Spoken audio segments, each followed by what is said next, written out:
Well, hello, YouTube. It's me, Tri-State EDC, with another hog house. Another hog from the house. A while ago, I unboxed and reviewed this. Got it from the men themselves behind Hog House. This is the Veli. It means brother in Finnish because the knives are made in Finland. Imagine that. This is their newest model. They also handed me this and said, hey, we'd really appreciate a review. Oh, pal, you're going to get it. And we're going to do it together right now.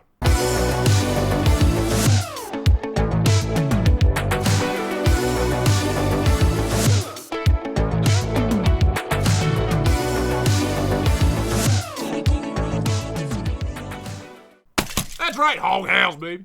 Welcome to the Hog House. I love the name. I don't know the backstory of the name. I wish I did. But the packaging is very much the same story as before. We have that nice black embossed Hog House logo on the sleeve there. And we got gold embossed Hog House on a magnetic clasp, which tickles me to no end. You know I love it. Buster open. Established 2021. We got Hog House knives, a little certificate. Serial number 4, Model T, version 2, RWL34 titanium on titanium. We got extra screws, bonus points, and we have the knife.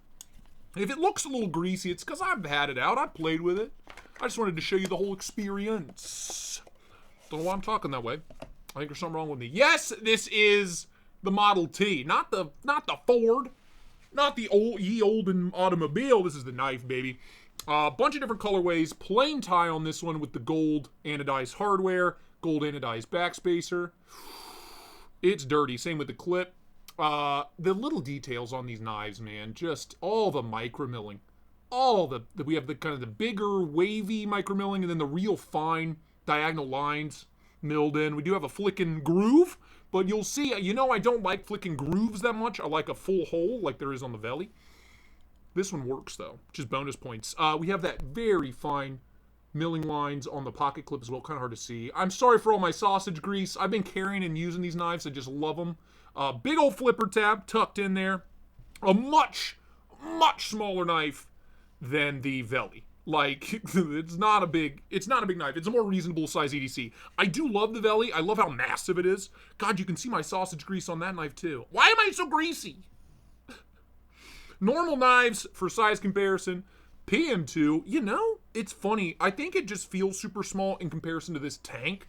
But it's not that. It's bigger than a Pair 3, right in between the Pair 3 and the PM2 size-wise. Why can I not center stuff? I can't do it. So a great size for EDC. For me personally. I like it. I love it. Let's pop her open. Boom. Look at that. Beautiful. Drop point. Hard milled. We got that step milling once again. RWL34 on the blade. Really tall flat grind. Much thinner blade stock on the Model T here than on the Veli. But just a clean profile. Just stunning in every way. Damn, opened up right at PM2 size. It's so funny. It feels like such a much smaller knife. The very slender handle helps with that, I believe.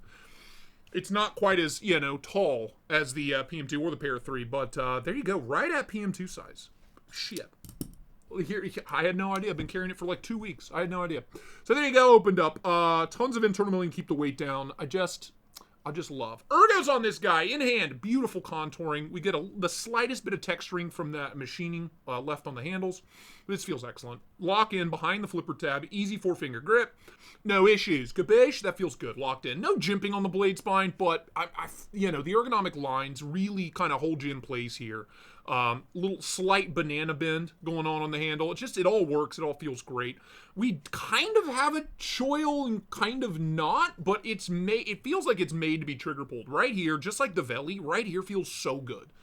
Like, I feel like it was designed for me to land right here. And again, tons of extra space back here. I'm locked in. If you go to stab somebody in this grip, which you shouldn't do, but if you do, you might slip out on the blade, but for normal EDC work, this is dynamite. And pinch grip, you can. It's really beautifully balanced, like super lightweight, perfectly balanced.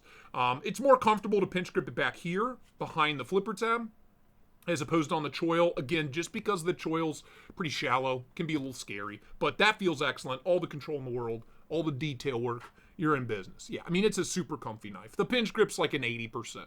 Not quite an all day. Now then, lockup, obviously, solid. Stupid solid. We do have a nice little chamfered pocket. Little milled pocket down here for better access to the lock bar. Model T Gen 2. Action on this thing is spectacular. The detent is miraculous. To be fair, it's a pretty damn big flipper tab. So you have all the leverage in the world to just pop, light switch it out. And it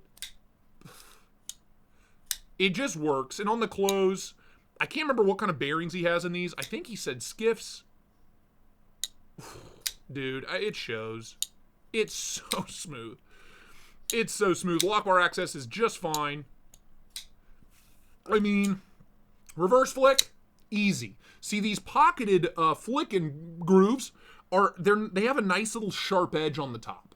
So it's so easy to get a hold of with your fingernail or the fat of your finger, and you don't have to worry about it. The placement and the size is perfect as well. Even though they're pretty shallow, all things considered.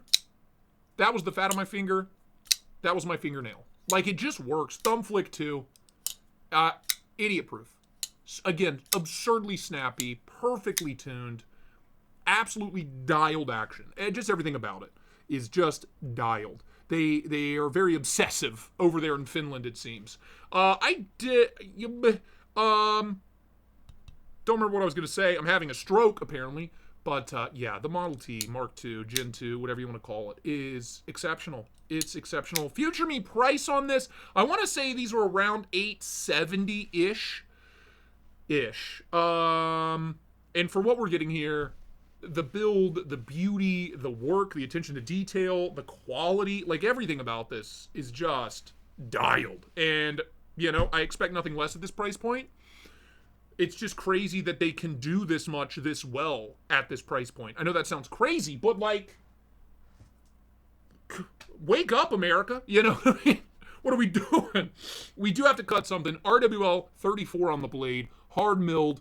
That step milled grind is just stunning.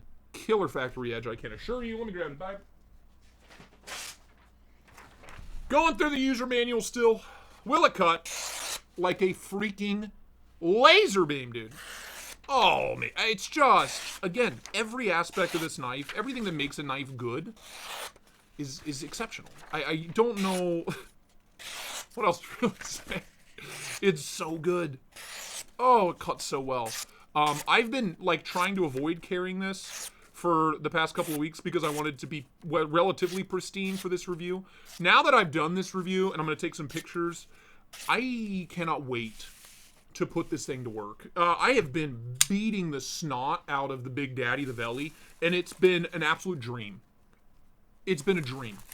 And I can't wait. The smaller, thinner, lighter Hoghouse, dude. Ugh, I can't wait. I will link Hoghouse knives down below. They're super nice dudes.